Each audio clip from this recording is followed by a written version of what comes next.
New member shoutouts to Daniel Santos and Gwapes Gaming. And one quick thing to note before the video starts, this story acts as a prequel to one I've already covered, which is Dragon Ball Multiverse Part 16 at around the 3-minute 7-second mark, or chapter 27 of the manga itself. Eventually, I'm gonna group together all the separate universe stories into their own big video compilations. But for now, let's just enjoy the show. Earth, age 751, Universe 13, the Super Saiyan's reality.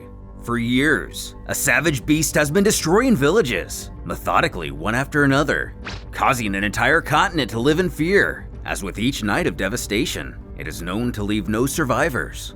But upon closer inspection, we see the one terrorizing these people is something we already know. A shadow casts down on a giant, ape-like footprint. As Roshi sighs, what a terrible sight this is. Appearing to him, the monster has no desire to eat or rest, only to kill, as his violence is not random. Krillin even producing a few tears at the sight, but contradicts his master's statement, as he points out the pigs were mostly devoured.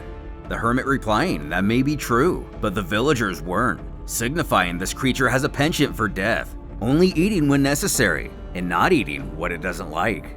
Further theorizing, it conveniently goes missing between attacks. Maybe there's someone behind the beast controlling it. Either way, this time around, the monster didn't finish the job, as there are still houses standing, directing Krillin to venture into the forest to search for survivors, while he snoops around here a little more. But he warns, this enemy is no simple animal, it's a fierce and well-skilled killer. We're then confronted with a vision of a young boy's past. His mother training him only to kill, and abusing him to instill this message into him. Also, Raditz was there. Nudging the kid awake, Krillin checks to see if he's okay, questioning if he's from the village. But the stranger, only able to barely open his eyes to see the sun gleaming off his visitor's head, can only mutter, "Human?" Before his opposite points back to the way he came from, explaining they should both return to the village and regroup with the Turtle Master, piquing the Saiyan's interest. Knowing this guy smells like a human, but inquires if he's actually a turtle, who spouts he is, as a member of the famed turtle school. Goku, or Kakarot, merely piffs at this and walks away, but Krillin doesn't take it to heart, only thinking he must still be in great shock. After all his family and friends are gone. And he's probably exhausted having run throughout the entire night. Surely, this is what must be causing his strange behavior. Catching back up with him, the bald hero suggests they stick together. Seeing a river nearby on his way here, he thinks the two of them should go wash up. Thinking for a moment, Kakarot remembers. Of course, turtles love water. Soon after, they find themselves at a remarkable landscape. Not hesitating to jump in, Krillin actually gets a kick out of seeing how innocent his new friend is. Even though they're about the same age, he just acts so carefree. Speaking of carefree, Krillin decides to hop in himself. Kakarot is astonished to see the so-called turtle can remove a shell, causing the Saiyan to think he sure doesn't look human, plus humans normally live in packs. Hitting him with a water gun.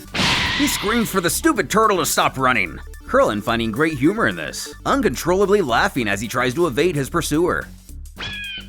As the sun moves in the sky, playtime is over. Figuring it's much better than what he was wearing before, he gifts Kakarot with his Orin Temple gi. Just happy it fits, he thinks it suits him well. Back at the village, Roshi spots a victim who he recognizes, having faced him at the World Martial Arts Tournament around a year ago. But of course, as Jackie Chun, he would have even made it to the finals had he not landed in the same bracket as the Turtle Master. Knowing full well, he must have protected his people with all of his strength, but it still wasn't enough. Even getting a clue his abilities went far past hand-to-hand combat, as an axe sticks in a rock. Then he gets curious about something, noticing rather small footprints on the ground. Deducing somewhat, he was able to make this monster disappear, only to fall to the fists of a man. The man who controls the beast. As the boys continue to walk, Kakarot has a question, inquiring why the turtle here is so nice. Insisting he call him Krillin, he explains it's normal to want to help those in need, shocked how alone Kakarot must have been, causing the Saiyan to look at the ground, uttering, He's always been alone. Krillin quipping, "But we're friends now, right?" Taking a modest pause, Kakarot has to think what that word even means. When the torment of his mother begins to push itself into the front of the young man's mind, screeching at him, his new friend is a human and must die. But he convinces himself the kid is actually a turtle, just an animal, and he doesn't have to kill him, gritting his teeth thinking how much fun he had, and he doesn't want to be alone again.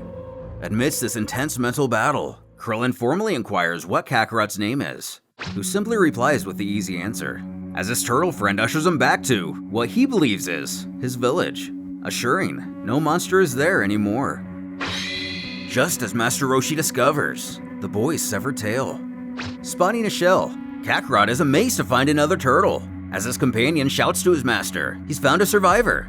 Turning to him, he congratulates Krillin on a job well done, before sympathetically bending down to speak to the young villager, begging he explain what happened here.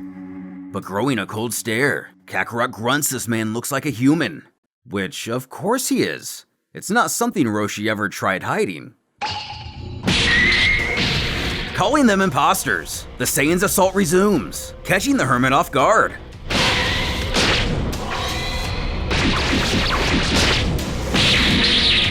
While mostly in control, Roshi realizes quickly his foe's power is immense. Trying to put together the pieces, he thinks to last night, when there was a full moon, asking the child if he knows anything about the tail he found, who bellows, "That's his!" Krillin finally interfering, tries to hold Kakarot back, but his master barks for him to get away from the crazed fighter, believing him to be some kind of new werewolf.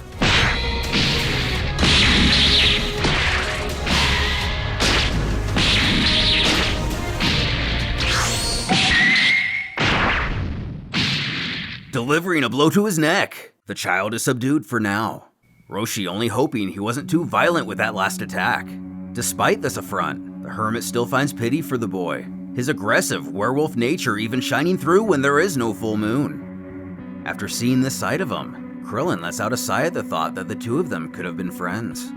Not believing he'll wake up for a while, the old-timer states it's their duty to bring him back to a peaceful frame of mind.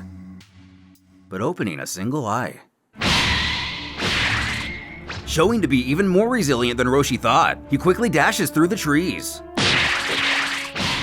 Giving chase, the Turtle Master doesn't want to lose him in the jungle. Stopping at a cave, the pair still haven't lost sight. But it seems the boy may be luring them into a trap. Even Roshi himself points this out. Because it's too dangerous, he insists his students stay behind and only join in when they both emerge. Not liking this, Krillin agrees to do so nonetheless. Thinking to himself, the cave is host to endless darkness. This must be what the child wanted. Able to sniff out the Turtle Master, Roshi has some tricks of his own to evade his enemy in the dark. But unfortunately, not so much to sense his surroundings. That crack to the head bumping pretty good. He begins to feel this will be harder than he thought.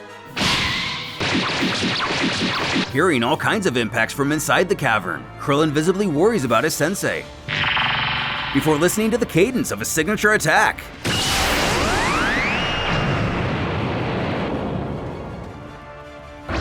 But Kakarot emerges the winner, dragging the beaten body of Master Roshi. His lone student rushing over in disbelief. Tears fill his eyes as he bellows he wanted to save the savage child. But unfeeling, he looks into Krillin's soul, informing his mission is to kill all humans. And one day, he will kill him too. Walking past him and dashing back into the forest. Making his way through the trees, he stops momentarily, taking a look at the only human to call him friend, even if just for a day. Alas, the brainwashing he underwent as an infant proves too much for him to change his ways.